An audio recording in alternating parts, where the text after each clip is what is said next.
幸福嘛，所以说很多心底都很善良的。那即使就是在这个社会贫富差距很大，他就是穷人也不会排富，也不会排斥那个富人，所以就大家都相处的很好。相处的很好。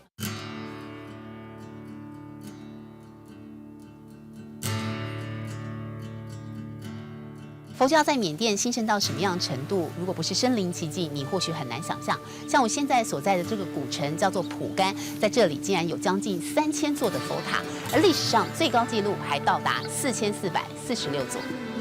高大佛塔巍然耸立，蒲甘，缅甸第一个王朝古都，亚洲3大佛教遗址之一，几千座佛塔林立，被称为是万塔之城。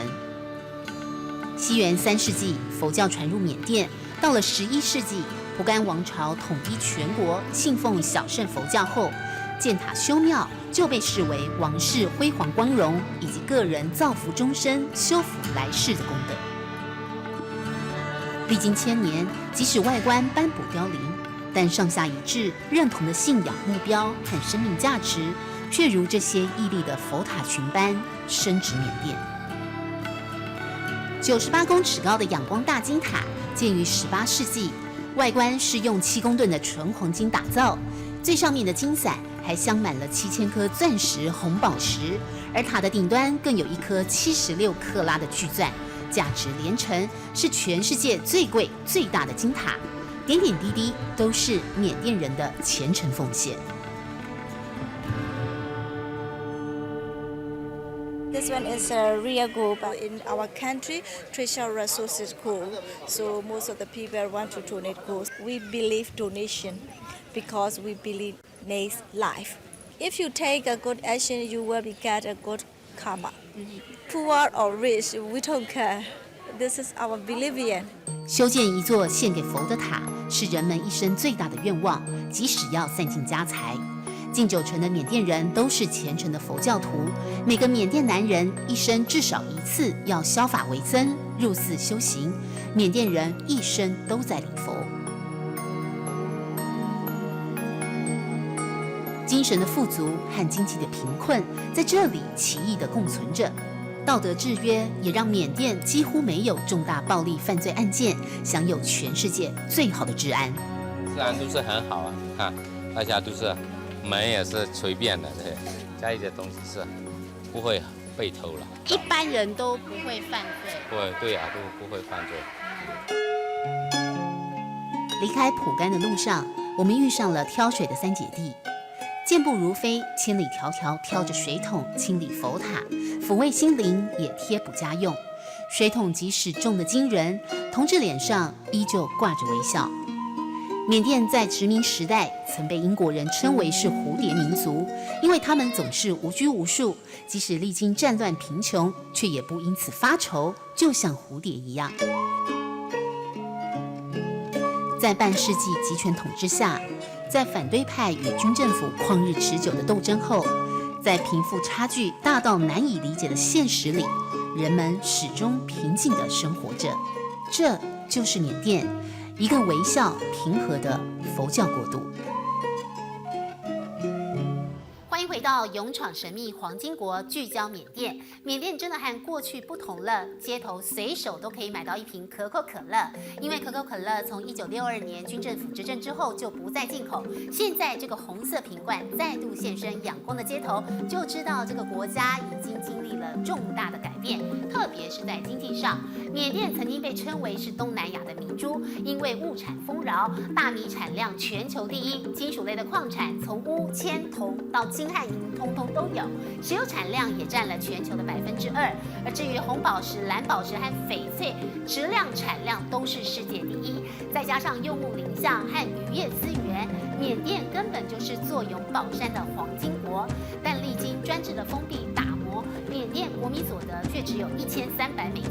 如此廉价的劳力，配上丰富的资源和6000万人口的内需市场，看在投资者的眼里就是一块大肥肉。但是来缅甸淘金，真有这么简单吗？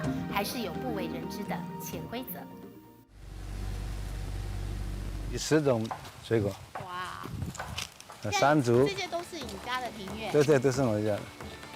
大的就是我们就是这样举行个晚会，招待这个世界啊、企业家啊。李松芝，金山集团主席，是缅甸商界最有影响力的华人富豪。占地5000平的大宅院，有着英国殖民时代的建筑，就是他的住所。这个房子是有100多年的历史，当时是一个缅甸比较知名人士绅士，他建的房子。要有一定的绅士地位的人，什么等级才可以这样建的。1992年我才买下来的，10万美金。10万美金。对，10万美金。现在的话，现在几千万美金。买了这个家以后，就企业就一直发展。全缅甸最大的 shopping mall， 仰光高档住宅社区。现在比这个多了很多了，真的。这面墙已经放不下了。放不下了，对，5000美元一个房子。5000美元一个房。现在的一个半号现在可以卖到60万美元一个房子。有缅甸三峡工程之称的水力发电厂，还有现在正在兴建仰光的第一条高架道路，这些全是李松芝的企业版图。一个来自中缅边境，赶过牛车、骑过3轮车的穷小子，他的致富人生是缅甸商界的一页传奇。但如果只是个富有的地产大亨，并不算太稀奇。李松芝的能耐在于，缅甸政府的重点工程几乎都由他包办。国家的中央银行、国家的电视台，2个电视台都是我们建的。里面就是总统的办公室、总统开会的地方，还有世界元首来开会的地方。2014年东协领袖高峰会，缅甸将轮值成为主席国，价值30亿美金的场馆开发案就是李松芝负责承建。你跟政府的关系一定很好。我们跟政府的关系就是我们是企业家，只要有政府的需要的企业，我们就去参与，不是特别去找什么关系，真的。就是靠实。对，靠实力，对。嘴上说的客气，但李松芝和政府的好交情，让他在商界呼风唤雨，成为缅甸最有力的华人富豪。而缅甸缺电大问题，李松芝也拿到独家投资许可盖电厂，掌握了缅甸人的生活命脉。这一切除了实力，当然也有关系。这些豆子都是在一个天然的无污染的一个环境里面长大。江义慧曾经是台湾的媒体工作者，因为家族是缅甸4代华商，姨公还是缅甸的洪门老大。她现在也摇身一变，成为缅甸最顶级的咖啡女王。这个是缅甸最珍贵的，我们称之为黑宝石咖啡 （Black Gem）。那这个 Black Gem 呢，咖啡是产于缅甸的红宝矿脉山区。Mogo 是缅甸最富裕的，但是也是一个限制开发的区域，外国人都不能去开采，也不能去栽种任何。对，没有错。因为我们跟缅甸的不管是政府人士或者是缅甸的这些已经成为非常好的朋友了，对。碧绿剔透，宛如流水，纯净光亮，无瑕疵。这是最高等级的玉中之王冰种翡翠，也是缅甸引以为傲的国石。这个手镯的话，我要卖的话，最低都是要卖人民币差不多100万，1000多万人民币的都有人买手镯。塔塔伊经营的是缅甸前5大的翡翠珠宝店，能开采到这些上等的玉石，靠的正是最难拿到的政府许可。6矿，对，以前是自己去挖，给他们一点钱就可以了。现在是在缅甸政府那里要投标，需要跟政府的关系吗？要的，你关系好的话，你就投得比较高。从翡翠到咖啡，到公共建设，和政府关系友好，是在缅甸做生意最重要也必要的潜规则。庞大的利益总伴随紧密的政商关系，有人脉就有资源，就遍地都是机会。他们原来的车都是很旧的，现在新款的车进来以后啊，缅甸人不会修，它是电脑的，缅甸很多人他不会用电脑。广州修车大亨胡贵生找上了配件厂老板丹苏，合作开连锁修车厂。邀请他他本地人有关系，我们是准备要开连锁的1、2、3、4这样开下去的。10几年的二手车满街跑，在缅甸投资修车厂几乎是稳赚不赔。但机会和风险并存。在大陆经商14年的老手胡贵生很知道在异地投资的 mega。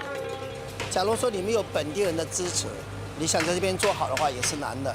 有很多的政策，它很多这些政策是不是你思维的，跟国际不太接轨的。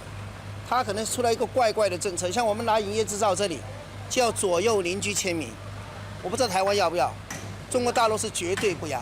一个中国大陆的人也是，他老婆是找一个缅甸的，结果把他的东西全部吞掉了。他现在自己住酒店，住的房子都没有。富贵险中求，这些阴沟翻船的例子吓不走逐利的商人。除了像胡贵生这些中小企业主，美国包括波音、GE、Google、通用汽车、联邦快递等大型考察团都陆续访问缅甸。国民所得$1000的廉价劳力，加上丰富矿产资源，缅甸简直是全球投资者眼中最后一只金鸡母。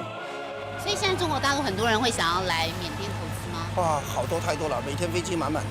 我还投了一个印刷厂，我不怕。我妹妹从加拿大下个月20号就来了，又还想投。裹着一层糖衣的缅甸市场，人人想抢进，但这诱人的黄金国家暗藏的危机，有时不光只是散尽千金、流落街头而已。看到满山的这个武装部队从山头这样啪啪这样子，整个都带着枪，而且他们就是军卡车这样子载送那天中央政府军跟克钦族的武装部队开战。其实这个风险是很大的。对，那么尤其是矿的部分，你必须跟两边的政府，他们这个两边的政府都要来打交道，所以这不是一个容易的事情。缅甸多达135个民族，部分少数族群盘踞东北方，持续和政府军对抗。